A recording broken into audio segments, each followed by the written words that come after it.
मध्य प्रदेश में भारतीय जनता पार्टी के शिक्षा प्रकोष्ठ में प्रदेश स्तर पर इंदौर के महेश पालीवाल की महत्वपूर्ण नियुक्ति की गई है। इस नियुक्ति के बाद पार्टी संगठन में नई ऊर्जा देखने को मिल रही है। महेश पालीवाल ने पदभार संभालने के बाद अपने बयान में कहा कि उनका मुख्य उद्देश्य प्रदेश स्तर पर संगठन को और अधिक मजबूत बनाना रहेगा। पालीवाल ने बताया कि वे शिक्षा प्रकोष्ठ के माध्यम से पूरे मध्य प्रदेश में पार्टी की विचारधारा को मजबूत करने का कार्य करेंगे।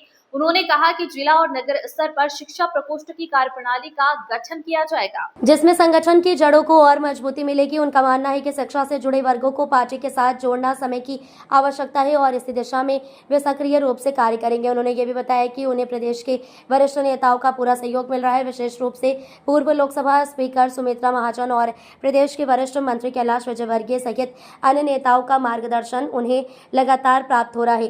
पालीवाल ने कहा कि इन नेताओं के अनुभव और सहयोग से संगठन को नई दिशा मिलेगी। महेश पालीवाल ने विश्वास जताया कि शिक्षा प्रकोष्ठ के माध्यम से युवाओं, शिक्षकों और बुद्धिजीवी वर्ग को पार्टी से जोड़ा जाएगा, जिससे बीजेपी को जमीनी स्तर पर और अधिक मजबूती मिलेगी। उन्होंने कहा कि आने वाले समय में शिक्षा प्रकोष्ठ की गतिविधियों को प्रदेश भर में विस्तार दिया जाएगा और संगठन को नई ऊंचाइयों तक पहुंचाने का प्रयास किया जाएगा। इस नियुक्ति को बीजेपी के संगठनात्मक विस्तार की दिशा में एक महत्वपूर्ण कदम माना जा रहा है, जिससे पार्टी को आगामी चुनावों में भी लाभ मिलने की उम्मीद जताई जा रही है।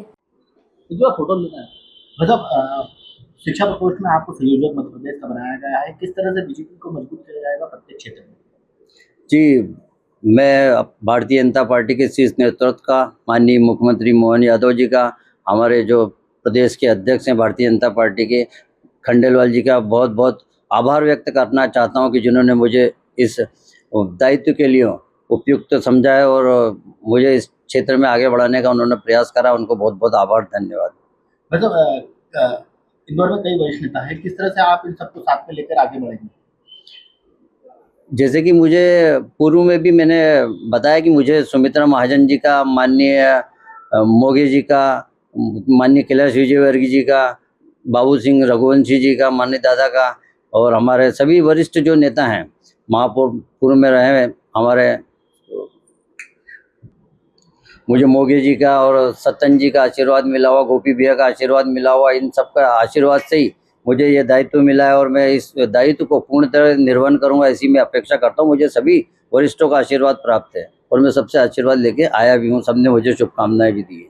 भैया, ग्रामीण क्षेत्रों में कई बार प्रकोष्ठ के जो पदाधिकारी रहते हैं वो कमजोर महसूस करते हैं, किस तरह से मजबूत किया जाएगा प्रकोष्ठों के माध्यम से बीजेपी को? भारतीय जनता पार्टी में प्रकोष्ठ एक महत्वपूर्ण दायित्व है।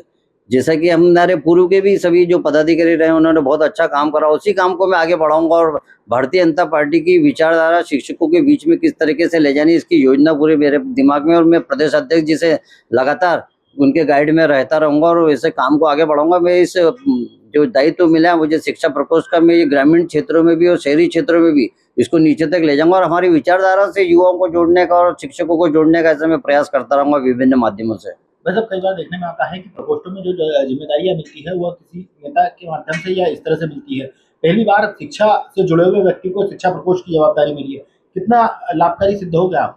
जैसा कि आप सभी जानते हैं, इंदौर शहर में मैं कई वर्षों से शिक्षा के क्षेत्र में काम कर रहा हूं और मुझे इसी क्षेत्र में हमारा कई जो भारतीय जनता पार्टी के भी हमारे वरिष्ठ कार्यकर्ता रहे हैं उनका मुझे सहयोग रहा है। जैसे मैंने पूर्व में बताया, सुमित्रा महाजन जी हैं, माननीय कैलाश जी हैं, बाबू सिंह जी हैं, मोगे जी हैं, मित्तल जी हैं, कई लोगों का मुझे आशीर्वाद मिलता रहा, तो मैं लगातार आगे बढ़ रहा हूँ। इस क्षेत्र में बहुत सालों से मैं काम कर रहा हूँ, तो पार्टी ने मुझे विश्वास में लेके ये दायित्व दिया और मैं इस अपने दायित्व पे बिल्कुल खरा उतरूंगा, ऐसी मैं अपेक्षा करता हूँ।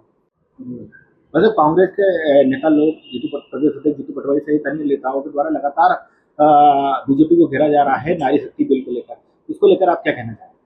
जैसा कि हमने देखा कि लोकसभा में किस तरह से पुरजोर तरीके से कांग्रेस ने इस बिल का विरोध करा है। वो चाहती नहीं कि 50% आबादी, जो आधी आबादी है, वो देश में एक संबल बन के इस देश को आगे बढ़ाने के लिए सहयोग प्रदान करेगी। ये हमने स्पष्ट रूप से उसमें हमको ज्ञात हो गया कि कांग्रेस किस तरह से घोर नारी शक्ति वंदन अधिनियम का विरोध करा है, किस तरह से कैसे जो नारी हमारी आगे बढ़ना चाहती है उनको रोकने का प्रयास करा है। मैं इसकी घोर निंदा करता हूँ। और आपको सबको मालूम है, जीतू पटवारी जी हमारे जो प्रदेश अध्यक्ष है, उनकी बॉडी या फिर या देखेंगे कि शहर की बॉडी में किस तरीके से उन्होंने महिलाओं को कुछ भी स्थान नहीं दिया। ये आप इसका प्रत्यक्ष उदाहरण दे सकते हैं कि नारियों के प्रति उनके मन में कितनी संवेदना है, मतलब उनके दिमाग में क्या भरा पड़ा है नारियों के प्रति, तो ये तो आप सब ने लोकसभा बिल में देख ही लिया है। अब इसी बिल को हम लगातार प्रयास करते रहेंगे कि किसी न किसी तरह से इस बिल को हम लोकसभा में इसको पारित करवाएं, महिलाओं को जो 50% आबादी इस देश की उसको संबल करें, बल प्रदान करें, ऐसी मैं अपेक्षा करता हूँ।